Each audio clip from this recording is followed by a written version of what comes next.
Bonjour Jean-Yves. Bonjour Jean-Marie. Merci de nous recevoir dans ton atelier. 2 ans après que le magazine papier AMB ait fait un article sur tous les mobeurs de Nouvelle-Calédonie, ce qui avait permis à l'époque de vous réunir pour la première fois. Alors j'ai souhaité faire une interview de toi particulièrement parce qu'au vu du nombre de mobylettes que tu possèdes, je crois que tu es le plus gros collectionneur de Nouvelle-Calédonie. C'est ça. Alors est-ce que tu peux nous en dire un peu plus sur l'origine de ta passion ? Ma première mobylette, c'est la 103 SPX. Je l'ai achetée sur une annonce et puis ça m'a rappelé un peu mon adolescence.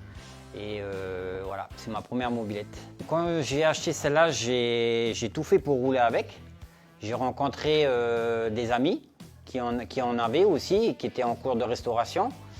Et après, c'était du bouche à oreille. Donc, j'ai trouvé une deuxième, une troisième, une quatrième. J'ai des copains aussi qui ont trouvé plusieurs. Et puis, on s'est tous mis à les restaurer. Et pour l'instant, on est un petit groupe de 5-6 personnes à rouler le week-end, à se faire plaisir. Voilà. Moi, je demande à personne de m'aider puisque je suis capable de faire une restauration de A à Z tout seul. Il faut des compétences particulières pour ça ? Être mécanicien, pourtant moi je ne suis pas mécanicien, je suis menuisier de métier. Ouais. Mais dans mon adolescence, on trafiquait les mobylettes, donc c'était à force de tomber en panne qu'on savait pourquoi on tombait en panne. Et voilà, à chaque fois on a évolué dans la mécanique.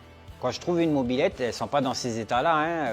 Il faut vraiment savoir que la mobylette, les roues elles sont bloquées, le moteur est bloqué, il y a tout. La mobylette elle est restée à l'extérieur pendant des années. Il faut toute la démonter, faire l'inventaire des pièces qui sont vraiment HS. Une mobylette, une restauration, faut compter à peu près entre 100 et 120 000 francs. Ce qui coûte cher, c'est pas vraiment l'achat de la pièce, c'est le frais de port, les taxes. C'est ça qui ampute un peu la commande. C'est pour ça que les restaurations aujourd'hui, elles sont chères, quoi. Voilà. J'ai les deux modèles de la marque, donc Peugeot et Moto Bécane. J'ai du MBK aussi. J'en ai à peu près une dizaine. Celle-ci, c'est le modèle Moto Bécane 41S. J'avais cette mobylette à l'époque quand j'étais adolescent et aujourd'hui j'en ai fait une copie. Donc à l'époque elle était rose. Quand il y avait les poupées Barbie, donc le rose est sorti, ça a flashé pas mal de personnes et on l'a peint en rose et justement sur la jante féminine, elles adoraient cette couleur et mes copines, elles adoraient faire un tour avec ma mobylette. Alors celle-là, c'était chez Moto Bécane, c'était la mobylette phare. Elle a été vendue à je ne sais plus combien de millions d'exemplaires. Moto Bécane a fait ce modèle-là. Elle est particulière parce que ce moteur est un moteur 3 transferts, alors qu'à l'époque, c'était 2 transferts.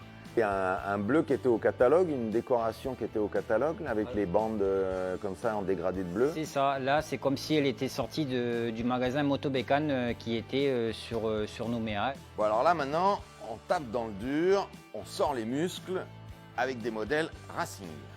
C'est ça, donc Peugeot a sorti la RCX. Là elle est dans un état pareil, sortie du magasin. Elle est sortie comme ça, il n'y a rien qui a été rajouté. Le rival de l'époque, c'était MBK.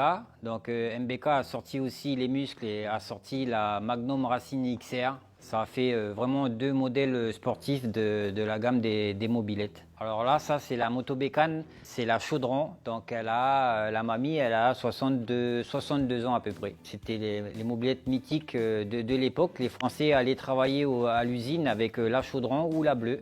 La V88 et ça c'est la V89.